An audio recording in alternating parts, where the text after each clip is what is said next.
This show is a part of the FM Podcast Network, the home of great music podcasts. Visit us at fmpods.com. You are listening to the Dilettantes Podcast. Hey everyone, it's Jim Salvucci of the Dilettantes, and welcome to What Is It About Bob Dylan? Today I'm speaking with my friend Bella Napolitano. She's a 19-year-old from Baltimore and is currently a psychology major at Bard College in upstate New York, which happens to be my alma mater from back in the 1900s.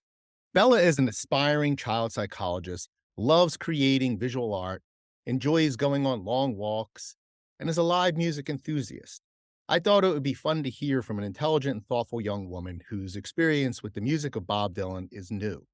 She saw Dylan live for the first time in Baltimore on November 24th, and we'll be talking about that experience. So Bella, welcome to the Dilettantes. Thank you. Glad you're here. So what is it about Bob Dylan? I have some nostalgic ties. I think that's a big part of it. Just because my dad's a big fan, and so I used to listen to him when I was a kid, but I gained more of an appreciation for him when I got older. I started listening to him on my own, away from where I was with my dad, and he gave it a little bit more thought. But I turned to him a lot. I think always have, when there's something in my life that I'm trying to come to terms with. There's something about mainly his stuff from the 60s and 70s, because that's basically all I've listened to, really. It's like the melancholy kind of tone to it. It makes me, it helps me come to terms with the fact that maybe I'm not entirely sure what I'm doing or where I'm going, but that it'll work out somehow and I'll end up somewhere. He makes me feel like that. So you enjoyed Bob Dylan for his ambiguity. Yeah. John Baez said, "You're always so vague." Song Diamond and Rust. All right. So what do you get from him exactly then? I get a lot of comfort. I think that's mainly it. I think the stuff I listen to is relatable. What do you mean No, relatable? Relatable in the sense that it's, I don't know how to describe it. It's humble. It doesn't try to answer any questions. Does that make sense? Yeah, makes perfect sense. It's like accepting the fact that there are no answers to a lot of questions. And it feels irrelevant. Just feels like being young and confused and maybe a little sad, but accepting of that. That's beautiful. That's actually very well put. Well, cool. Thank you. Dylan's been called a man of questions because Yeah. his first most famous song, "Blown in the Wind," he was singing how many roads, right? He's asking questions, but not answers. Exactly. And he carries that through his career in many ways. Yeah. And one of his liner notes, he has a poem he wrote, and it contains the line, "I accept chaos, but I'm not sure chaos accepts me." Yeah. Yeah. That's it. Yeah. It's very much, I don't know how much longer I'm going to have to do this, but okay. Does that make sense? Yeah, he's 82 and he's still doing it. So Yeah. I feel that being 19 and not knowing where I'm going to end up and not knowing really what I'm going to do or where I'm going to go. And that's scary a lot of the time. But listening to him makes me feel like that's okay, that it's scary and that there isn't an answer and that other people feel that way and that people have been feeling that way because he sang about it way before I was born. yeah, So it helps things make sense in the way that they don't make sense, but that's how it's supposed to be. yeah. For the record, he sang about before I was born too. So Yeah. he's been at it for quite a while. Got it. Yeah. So It's been going. that's right. So you knew about Dylan through your father, but what did you Yeah. really know about Dylan before you went and saw him live for the first time in November? What did I know about him? Yeah. Not a lot. I don't have my trivia down or anything. Like, I know my favorite songs. I know that my favorite era of his is 60s, 70s. stuff like that. I've watched a couple documentaries also with my dad. I watched that movie with you where Kate Blanchett killed it. Right. I'm not there. Yeah. Yeah. So I knew the basics. So what are some of your favorite songs? My favorite songs are basic. They are the basic popular ones. But Tambourine Man is up there. Blowin' in the Wind is up there. Like a Rolling Stone. I Want You. I love that one so much. I forget the name of a really good one. What is it? Oh my God. Oh yeah. From the Freewheelin' Bob Dylan. Freewheelin'. Don't think twice, it's all right. That was No. one of the first ones. That's the earliest one I can remember. I think other than the Rolling Stone, which my dad always played. Hmm. I remember hearing that in the car with Mark when I was like 10. And I was like, oh, damn, this is beautiful. Yeah. And I've always listened to it. Wow. What do you find so beautiful about it? It's that melancholy acceptance vibe again. You could have done more and I could have done more and maybe things could have been better than they are, but they're not. And that's just how it is. We talked about I'm Not There. What was your reaction to that movie? I mean, I thought it was beautiful, which is a basic thing to say. But I think it's important when media like that, or not media, but like films and cover like the less ideal, more like human sides of icons. So it was cool that it covered the fact that his life was not like flawless always. It wasn't always glamorous. A lot of it was sad and he was young and it was cool. That the thing we were just talking about where he is important to me because he doesn't really have answers to anything. And the theme in that movie was people asking him questions the whole time. And he was just like, I don't know why you expect me to know anything. I haven't claimed to know anything ever. I like that about it. Yeah. Yeah. And of course, none of those characters were him. Yeah. A lot Yeah. of things peeled directly from his life, including a lot of those interviews where Kate Blanchett was playing Jude Quinn. Yeah. Those interviews were verbatim, question Mhm. and answer, interestingly enough.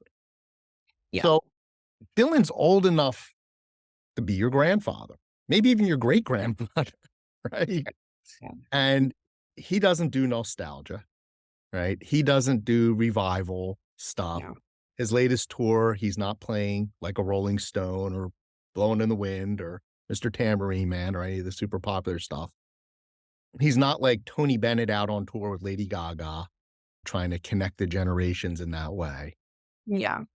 So what is your perception? What's your experience? What's your reaction to this very old man who's still out there creating for the stage? Honestly, like it's sad. It's sad knowing that I missed out on the collection of his music that really resonates with me.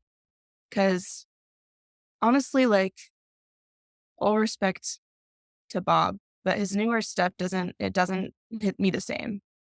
It just doesn't. And I appreciate it. I respect it. But it's like, it's really different. It's really different.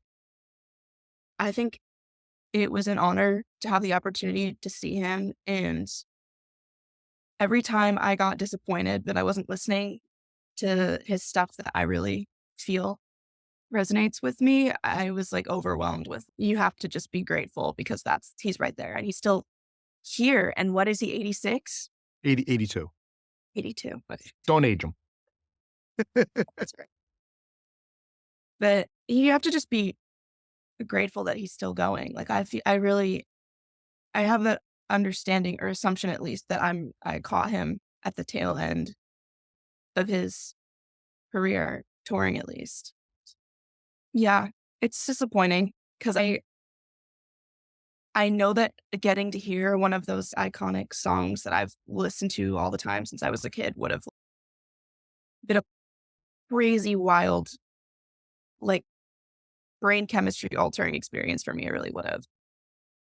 But I can't blame him. He's been doing it forever. I'm not going to be pissed because he doesn't want to do it anymore. Like the fact that he's here on stage in a glittery suit in Baltimore City alone is, I just have to be grateful.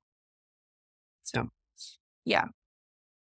As long as I got to hear him sing, I was happy. Like, that was definitely enough. When he does perform even his more popular stuff, when he's done that as recently as 2019, he often performs very different versions, altering the tunes, the arrangements, sometimes lyrics, sometimes he changes lyrics from night to night.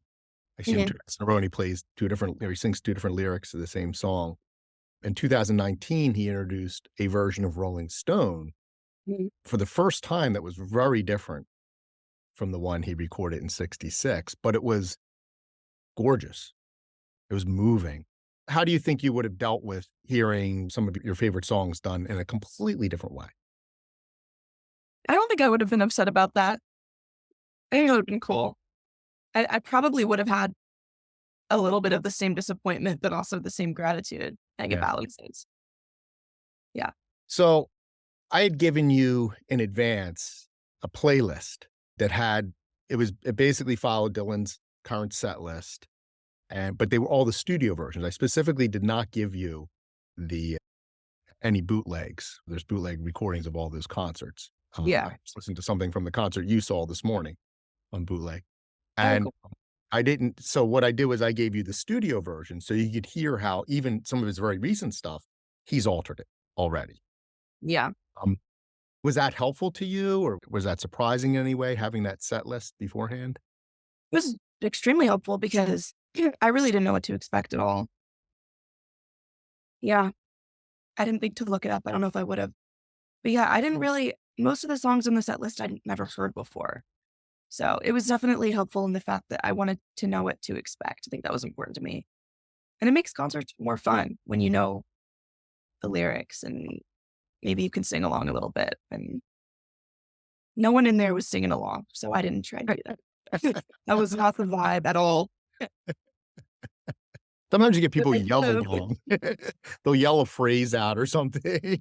Yeah, there were a couple, "I love you, Bob." Yeah. And he did not respond. He didn't care. No, he does not respond to that. He was sitting next to my sister and went, dude didn't even flinch, not even a little bit. No. Sometimes you'll hear people yell out requests, which is very interesting. And Generally does not respond to that.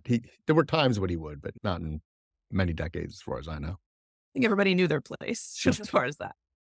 An audience, there's not a sing-along when you go to a Bob Dylan concert. You're not seeing Pete Seeger or something like that, where there's a call and response, no way. Yeah, I wanted to know what I was going to be listening to, so that was definitely helpful. And I made my siblings listen to it too. I did. I don't know how far they got, but I strongly encouraged. And so you were there with your siblings, your brother and your sister, and your parents, right? Mhm. What was their response? I didn't get to sit with my parents. They got floor seats, which they deserve, and I was up far away in the back with my brother and my sister.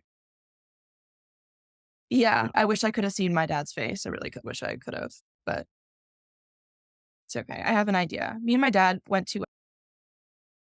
he took me to a Pink Floyd cover band like 2-3 years ago. It's crazy. It was awesome. I have pictures of my dad.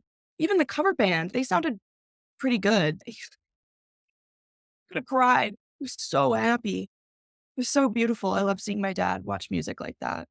It takes him right back. It's very cute. But no, I was with my 14-year-old sister and my 17-year-old brother. And I think I was definitely, I'm to toot my own horn or anything, but I think I was definitely the most invested. I was the biggest Bob fan of the three of us. I was the only one who started bawling as soon as he started singing. I was like, oh my God, this is crazy. I punched my sister on. I said, that's Bob Dylan. He's right there. Okay, Bella, please. I calmed down a little bit after that. But no, my sister, she's only 14. She's so smart. smartest girl I've ever met. So she was very conscious of the fact that she was having a valuable experience and witnessing a very iconic man. She told me she was a little bit bored, but she knew what she was watching, so she didn't slouch once. Sat up, nodded her head, was good about it.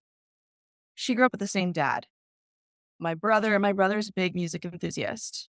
He's mostly into like hardcore metal punk stuff though. So it's not really his vibe, but he's also a big appreciator. Hmm. So they were very appreciative and very aware of the technicalities. But I think I might have been the only one who was having like an emotional moment. I think serious emotional second there. What do you mean by the technicalities? They could appreciate that it was well done. It was well executed. Okay.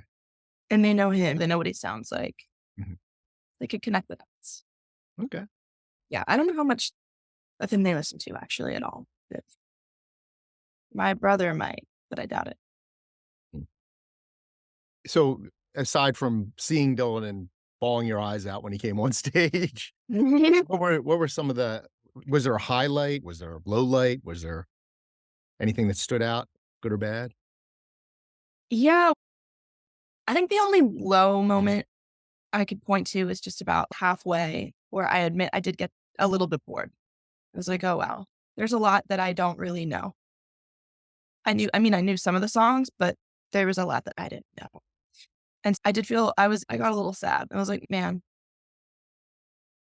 this is not my era. This is not my Bob Dylan era. And it's a little sad that I will never get to see that. Then I got a wave of, oh, but I'm so close. It's crazy that I got this close at all. And then I cheered up again. But the craziest part was he didn't whip out the harmonica until the last song. Mm-hmm. And I don't think we thought we were going to get to hear it. And then he did. And then I did cry again because that was wild. So that was the best part. So you took into the concert with tears. I did. I did begin and end tears a little. But you're lucky because there were many nights he did not whip out the harmonica. Really? Yeah. Oh, I didn't know that. Including some reports of him picking one up and then putting it down and just not playing. That's actually hilarious. I think. But the only time he played it, as far as I know, on this tour was at the very end with Every Grain of Sand. He has that beautiful harmonica solo. It's in the studio version. Yeah. He did a beautiful one on stage. I would say you have an artist soul. You definitely have a keen sense of irony, as I well appreciate. And you talked about Dylan's ambiguity, but does Dylan resonate with you as an artist? Does Dylan resonate with you as an ironist? Yeah. I guess so. Yeah. He's got a little edge to him. He pokes the bear a little bit. Oh, a little bit, yeah. Yeah. Yeah. I appreciate that. I'm gonna have you elaborate on what you mean by ironic, because I feel like, I don't know, I don't really know what I am, but I have a hard time confronting things in real life that are in front of me. I have a great time picking them apart later and thinking about what I could have done or how I could have responded and Mhm. what the correct thing would have been. But I can only really, I only really have subtle sarcasms Okay. on Well, my that's side. sarcasm's irony. Yeah. Irony, notoriously difficult term to define, Yeah. but it has it always has a doubleness to it. Mhm. Part of the doubleness is what you just described. Actually, very well. The idea of distancing and also, but at the same time, having kind of an acute penetration of things. So Yeah. irony helps distance you, but it also helps you stab deeply, we'll say. Yeah. You the probe or to hurt. Yeah, I like that. I like the way you put that. Oh, I'm glad. So what about as an artist? Does Dylan resonate with you as an artist? He's a very active artist, not just in music. He's also a sculptor and a painter. Oh, yeah. I haven't really seen his paintings, but so I'm not sure how similar they are on that level. But as an artist, I I really what I can say is that I focus a lot on portraits, and I like capturing uncomfortable emotions. I like capturing weird faces aren't aren't like extremely off, but a little off-putting. Um, yeah. Can I show you something? Sure. My little drawings. I think that might help me explain it. Yeah. Keeping in mind you're showing these to the world. Oh, that's okay. The world I of Bob Dylan, that is. I'm okay with that. One of the drawings I did in high school was this girl. I took it from a photograph or from like a punk show in England. But it's this girl Oh my leaning goodness. on someone's shoulder. Can you see that? Yeah, very Having well. a little bit of a moment. She reminds me of someone on a bad trip, or maybe something like that. There was like a little bit of panic, but I didn't want to make it too obvious. I I'm love the gonna lip. like that. Thank you. Yeah. No, that's gorgeous. I appreciate Is it. that a drawing or a painting? Well, it's oil pastel, so that's actually a little bit of a controversy, but Okay, in between. yeah. I think it's a drawing to me, but a painting to others. Right. Yeah. Like oil pastels on my house, so I understand. Yeah. I look You at them know, a lot and you know think, the "Are they feeling. paintings or drawings?" I can't quite figure it out. Yeah. Really depends on who you are. No, that's great. I think Dylan's art there's some of Dylan's art looks a little like that actually, in the sense of the way the figures are drawn. Yeah. A lot of his art is based on images from other places, photographs, scenes from films, which he does not identify or acknowledge in any way, shape, or form, and sleuths have ferret them out, so you'll see somebody will show a scene from a movie, then you'll notice that Dylan actually took that frame and just Mhm.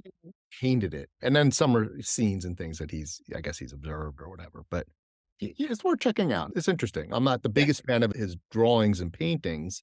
I think his sculptures are really amazing. Oh, cool. Yeah, I They're will. made entirely of cast off metal objects like tools and things welded together Mhm. to I make found really object sculptor. yeah, but it's all welded together to make something new. He's very much a conceptual artist in that sense, and it's the way he also creates a lot of his music. He takes scraps from other sources and cobbles them together into a new whole. Yeah. So, Yeah. I like that stuff. yeah. You're 19 years old, you're at Bard College. I take it you're Yeah. in your dorm room right now, Absolutely. and, you're a sophomore at Bard. What do you and Bard's always had an affinity for Bob Dylan. In fact, there's rumors that he spent time on campus there in the '60s because he was across the river in Woodstock. Yeah. Pump that don't work because the Vandals took the handle at the end of Subterranean Homesick Blues was long rumored to be the pump that's on the edge of campus that is missing a handle, and I believe is still there, maybe. Yeah, it is. Hasn't had a handle for many decades, I can attest to that. What do your friends and peers think of Dylan, either at Bard or back in Baltimore? There are definitely more Bob Dylan fans here than in Baltimore. But, yeah. No, I know a few kids, not a whole lot, but everybody has some knowledge of him. Everybody's aware. Everybody's at least a little bit of a fan, I think. I've got a couple of friends with huge Bob Dylan posters on their wall. We all have him like smoking a cig or like playing his acoustic guitar. Like he is on the walls of the school for sure. Yeah. One of my best friends here at school, her name's Elsa. She is from Minnesota. So she takes a lot of pride in being from the same home state as Dylan himself. She and I are big fans. I think she's the only person really other than my father who will sit down and listen to him with me. And we like to talk about him and stuff. She's the only person when I told her I was going to see him, she was like, "Oh my God, no way. You're gonna breathe the same air." Um, I have her, she gets me. Other than that, no, I mean, like, everybody is I feel like kids my age not to sound arrogant and separate myself from kids, I'm very much also young. But And it took you a long time to get that way. to get young and dumb, yes. It, So almost a Bob Dylan quote, by the way. oh, he's up there with the Beatles, which are so far away that it's just, yeah, like we all like the Beatles, like they're the Beatles. He's like that. But not a lot of people are like, yes, I like love the Beatles. Like Mm. it's the Beatles on 24/7. They like him like that, which is completely fair. Mhm. Yeah. I don't know how many people I know actually sit down and listen to him when they need comfort. Mhm. But you do. I definitely do. Yeah. Then you're on the right podcast. Yeah. So what other you like live music. What other concerts have you seen? Man, I've seen a lot. I actually haven't seen a lot that I would consider concerts. Like, I think the biggest artist I've seen other than Bob Dylan's the Lumineers. I got to see them for my 16th birthday. I love them too. But other than that, I go to a lot of shows. I go to what I can afford, which is like $30 tickets at the most. Mhm. I've seen a couple bands that I really like that visit Baltimore and sell tickets for pretty cheap. They have a couple local places that I go to, like the Auto Bar and the Metro. I don't know if you remember those. Yes. Probably. Yeah. Um, yeah. When I was in high school, I got really big into the hardcore scene. I don't know if I told you about that, but Mhm. it was a lot of hardcore metal, punk stuff. Me and my friends would try and go to a couple like every weekend, which was intense. It was a lot of we were there for the music, but also the mosh pits and kids punching each other in the face and like getting thrown on the ground and getting picked back up again and thrown at more people. And You're yeah, describing my days in college. yeah. So I went to a lot of those, which I think is funny compared to, I mean, I feel like I've switched up a lot. I loved those because I was like every teenager ever, like angry all the time at everybody and everything. And I had that same sense of, I don't know what I'm doing or where I'm going, but I wasn't accepting of it. I was pissed off. It was very much, where the fuck am I? What is the world? The You're that at age like 15, 16, you start to learn more and you're like, this sucks. It sucks here. Everything sucks. Everyone cares more about money than people, and I can't afford college, and my teachers don't care if I pass my math midterm. Everything's so bad. And I was just so angry. There wasn't really anything else there wasn't a lot else that I was feeling. So I'd go to these shows and there would be people screaming and throwing shit and throwing each other. And that's what resonated with me. That's all I wanted to do. Me and my brother, who I think has found a more beautiful connection to it now. He and we got into it at the same time. He's a couple years younger than me, but he's been into it for a while. And I think he's found more of a loving community amongst those shows. But I was just there to punch shit, really, and to listen to people scream. That's what got to me. But this past summer, I was home and there was a lot going on. I'm in between transferring, maybe, and I'd just gotten word over that summer that I definitely can't really afford college. And I was having a rough night and I heard about this show that was happening like a 15-minute walk from my house. And it was just like acoustic guitar on a lawn. It was free to go. And I was like, yeah, that sounds nice. And I went and I got a drink and I sat on the lawn. I took my shoes off and I sat there until it got dark, just listening to some people like strum their little guitars and sing slowly. And I was like, this is a lot nicer than getting punched in the face, actually, right now. I really like this a lot. And so I went to those all summer. That same lawn, they had shows there every Saturday. So I went every week. It was really soothing. Sometimes I would sit there and they would make me really emotional and I would just cry a little bit. sit in the grass. Yeah. And I'm still reckoning with the same feelings. I'm still scared and confused, but I'm trying to be less angry about it. So my taste in music has shifted a lot without my feelings shifting a lot. Does that make sense? I hope I'm explaining this well. Yeah. I think as I get older, and I'm not that much older than I was when I was 16 at all, but um, trying to accept that things are less than ideal and just listening to other people instead of screaming, speaking about it and connecting over it has helped me a lot. I have some very conflicting music tastes, but they help me in similar ways. Hmm. I really forget what question I was answering, and I'm really Well, sorry. we were kind of we were just talking about what you've seen and your musical taste. So Oh, that's a okay, yeah. perfectly good answer. I've Um, seen a lot of different things. but it's interesting. I'll make an observation with regard to Dylan, since this is the Dylan Taunts. And so the Dylan has always had a punk sensibility to him, Yeah, and you can look at some of his stuff, and it seems very punk, maybe not in style, but certainly in sensibility. And he definitely had an influence over many types of music, including punk. yeah, Perhaps. Another quick observation: Bard College has a very interesting connection to hardcore punk, yeah. because one of my classmates in the '80s was Adam Yauch of the Beastie Boys, and at that Mhm. time they were a hardcore punk band Yeah, before it flipped over to ironic hip hop, we'll say. So there's all that. So all that's in the air around you is what I'm saying. yeah, yeah, Interesting to perceive. yeah, and absolutely no hate to the I love a good hardcore show. I do. Uh, just I like my newfound balance. Okay. But yeah, Um, do you have an yeah, affinity? that's interesting. It's your musical tastes are evolving, but maybe maturing, right? And there's a certain youthfulness to hardcore that people do tend to outgrow.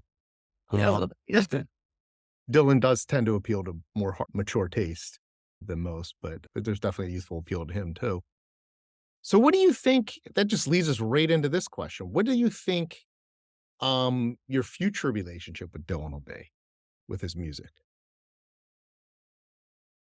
I assume it'll be pretty steady, pretty much the same. It's He's one of those artists that I don't really feel like I'll grow out of because he's just been such a constant in my life. If I was listening to him in the car with my dad when I was 10 and I'm still listening to him, like, I don't see it changing.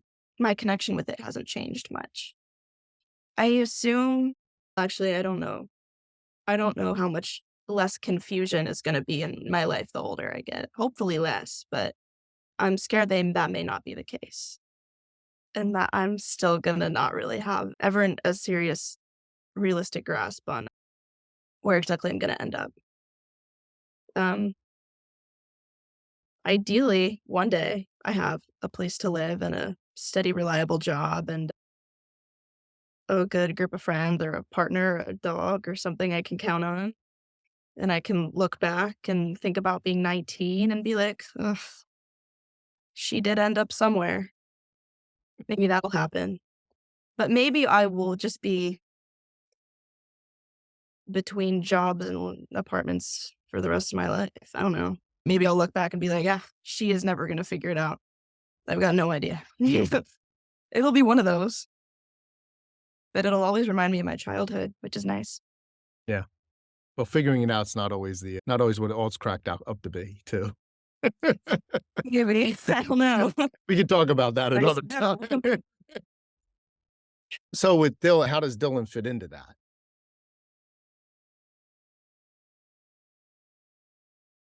I don't know. Could you elaborate?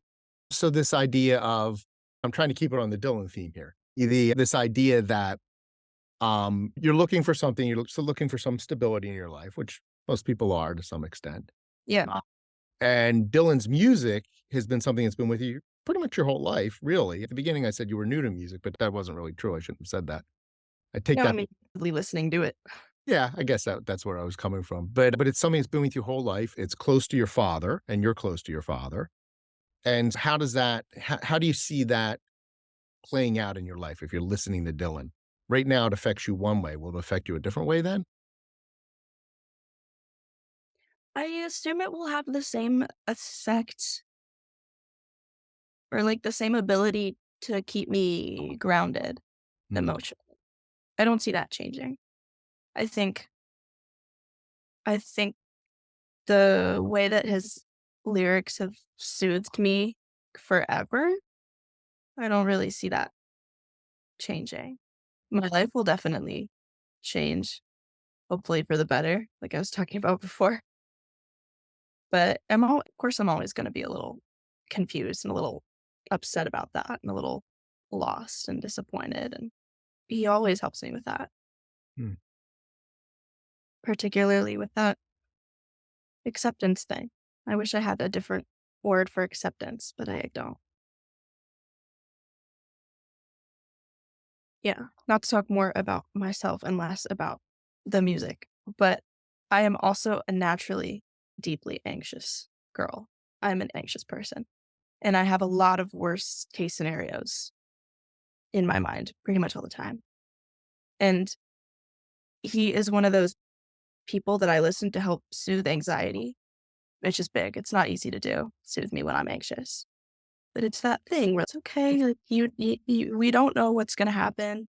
And nothing is that perfect. But just keep going. It's okay. Listen to this harmonica and work out somehow. Or it won't. Yeah, I see that remaining in my future. I think I'll keep turning to him for stuff like that. Yeah, it's an interesting observation about anxiety and Dylan because Dylan's I don't know if the word anxious is the right word, but restless would be right. At 82, he's still creating. Yeah, that's a good Still word. Yeah, he's still up on stage, making new stuff, taking songs that he put out in 2020 and altering them and going out and performing them. And that level of creativity is just, and his restless thinking too.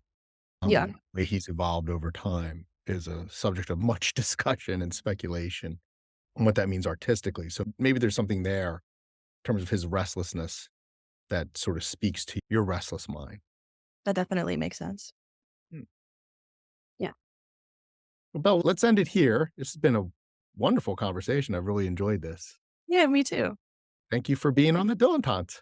Yeah, thank you for asking me. It was great. Thank you for listening to the Dilettantes podcast. Be sure to subscribe to have the Dilettantes sent directly to your inbox. And share the Dilettantes on social media.